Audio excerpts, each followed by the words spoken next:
గులాబీ పార్టీలో వాళ్ళిద్దరూ నోరు తిరిగిన నాయకులు. సబ్జెక్ట్ ఏదైనా సమస్య ఏదైనా అనర్గళంగా స్పీచ్లు ఇవ్వగల సత్తా వారికుంది. అందుకే ఇప్పుడు ప్రజా సమస్యలపై గళం విప్పుతూ కాంగ్రెస్ ప్రభుత్వానికి చెమట్లు పట్టిస్తున్నారు. ఒకదాని తర్వాత మరొక అంశం తీసుకుంటూ ఎక్కడికక్కడ అధికార పార్టీకి చుక్కలు చూపిస్తున్నారు. ఇద్దరు బావా మరుదులు తమకున్న నాలెడ్జ్ తో కాంగ్రెస్ నేతల్ని ఉక్కిరిబిక్కిరి చేస్తున్నారు. ఇంతకీ ఆ ఇద్దరు బావమరుదులెవరో చూద్దాం.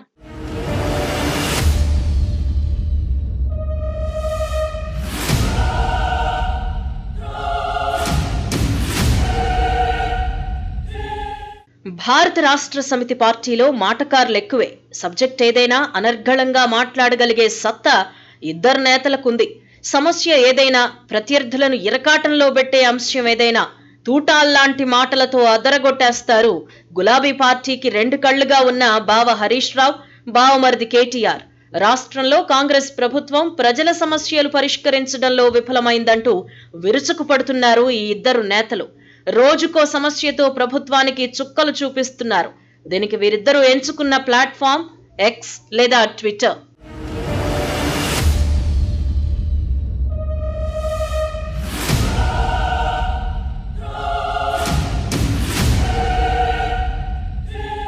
కేవలం 2 నెలల సమయం ప్రభుత్వానికి ఇచ్చి ఆ తర్వాత ముప్పేట దాడి మొదలుపెట్టారు ఈ ఇద్దరు నేతలు.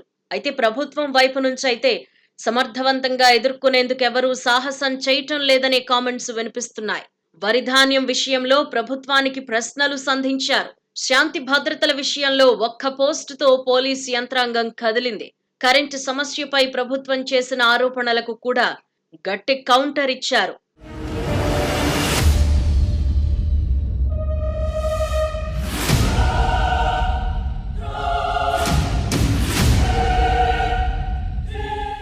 అధికారంలో ఉన్నప్పటికంటే బావా మరుదులు హరీష్ రావు, కేటీఆర్లు ప్రతిపక్షంలోనే సమన్వయంతో పనిచేస్తున్నారు అనే అభిప్రాయాలు వ్యక్తమవుతున్నాయి.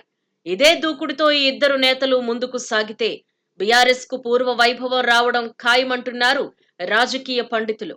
విపక్షాలను తన మాటలతో చిత్తు చేయగల ఇంద్రజాలికుడు కేసీఆర్ ఎలాగూ ఉన్నారు. మొత్తం మీద కాంగ్రెస్ సర్కారుకు సరైన ప్రత్యర్థులు కేటీఆర్, హరీష్ రావులే అనే కామెంట్స్ వినిపిస్తున్నాయి.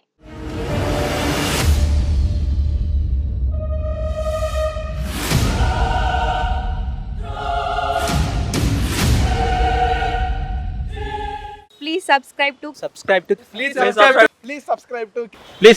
KTV Telugu. KTV Telugu. KTV Telugu. KTV Telugu channel.